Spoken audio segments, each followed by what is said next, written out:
How do I choose which startups to invest in? What am I looking in valuations? And when should founders approach VCs? All these questions came up in an investors panel I did with Techstars. And if you want to watch my answers, you want to stick around. Hi everyone, Avishai here. And on this episode of Angel Investing 101, we're going to go over the 3 questions I got asked at an investors panel by Techstars. And the first question I got asked is, how do I choose which startups to invest in? And here's my answer from that panel. I want to be an out-of-the-box panel, and I want to ask you something that I, as a founder, always just wanted to know. Like, what are you guys thinking? How do you, what is the main criteria that you look for in a startup? And give me some advice to that criteria, because there is so much behind the scenes that we just obviously don't understand as founders. So let's maybe just do a direct behind the scene question. I invested in a company through a phone call. That's an example of how sometimes it's a gut feeling, especially when you're in angel investing. I agreed to write a check through a phone call that lasted 2 hours. I never met the person face to face yet. And only after I agreed, the 2 co-founders came to meet me in the office. I didn't know that part.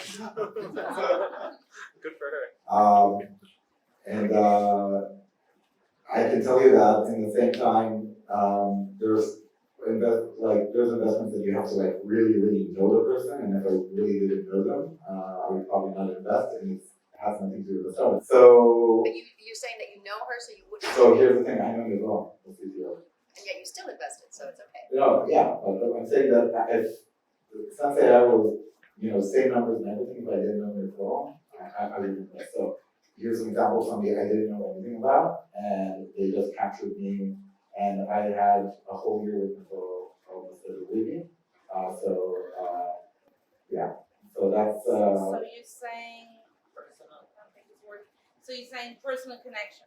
I'm saying that it can be very different. Sometimes you have to know a person really well, and then you go with what you already know. And sometimes it's a gut feeling.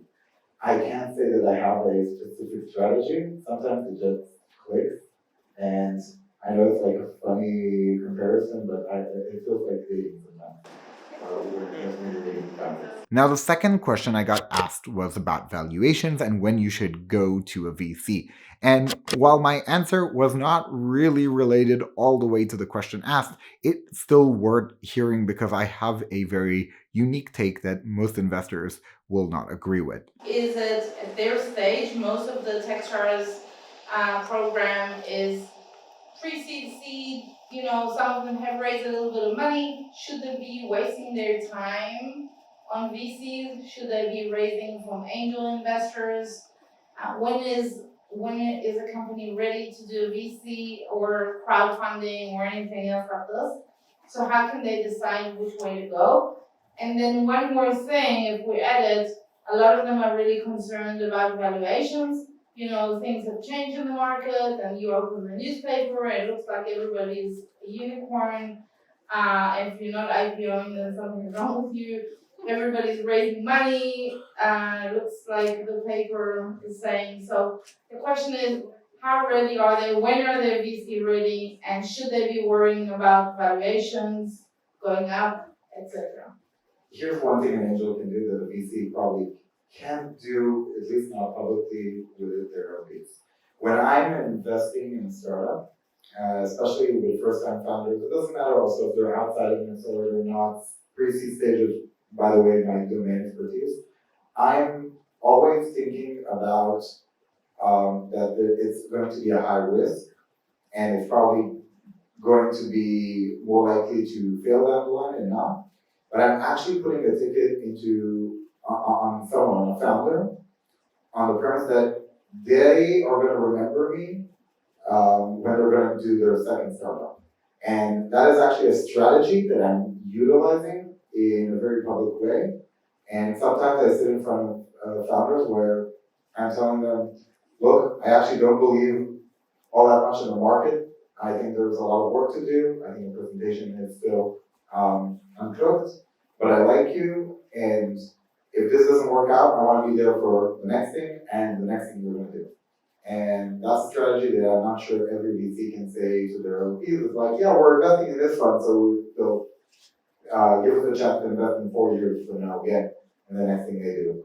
So that's something that some angels besides me can do, and remember that when you're going with your first startup to raise money. Now, the last question I got in the panel was from the audience, and I think it was a great question about safe rounds and equity rounds, and it's worth to listen what I had to say on what I think about the differences between the different kinds of rounds. So as an angel investor, you have a few options to invest in a startup. If it's a convertible note, if it's a safe or equity, is there a way that the way that you choose how to invest? Do you have kind of criteria, or do you go on the round criteria? How do you usually make the choice? I think that I got lucky to actually do my first round, an equity round, together with Oad. It was fast, quick. I came into already a price number. And then I got lucky to do my next investment alone on a safe round. And it was again quick. The probably fifth or sixth founder I ever met wanted an equity round. And I found out what it is to negotiate an equity round. And one of the things that I took from that experience is that if you're negotiating too much around the equity round and you hear that that person is also negotiating with other people too much about the equity round, I know that that founder's time is not spent well. And that is a huge red flag. If you're a founder that a lot of people are saying, yeah, we really want to invest in him, but the valuation is too high, and you're willing to spend a month and a half, 2 months going, convincing people why your valuation makes sense, that's a huge red flag. You could have done so much in those 2 months. Take a smaller round, move forward with a lower valuation, gain some traction, and just like Zaki said, you can, in 9 months or 8 months, you can change the story completely. So I don't care if it's a safe round, if it's a convertible note, or it's an equity round. Let's just get it done fast if we decided that we want to move together, because speed is a huge, I think, component of success in a startup. So that would be my answer. I hope you enjoyed this video of me answering questions about investing on the Techstars panel. Huge thanks to Techstars for having me on the panel. And if you want to see more videos like this, you should subscribe to the channel and hit that like button so the algorithm will keep recommending you more angel investing videos. Thanks for watching. See you next time.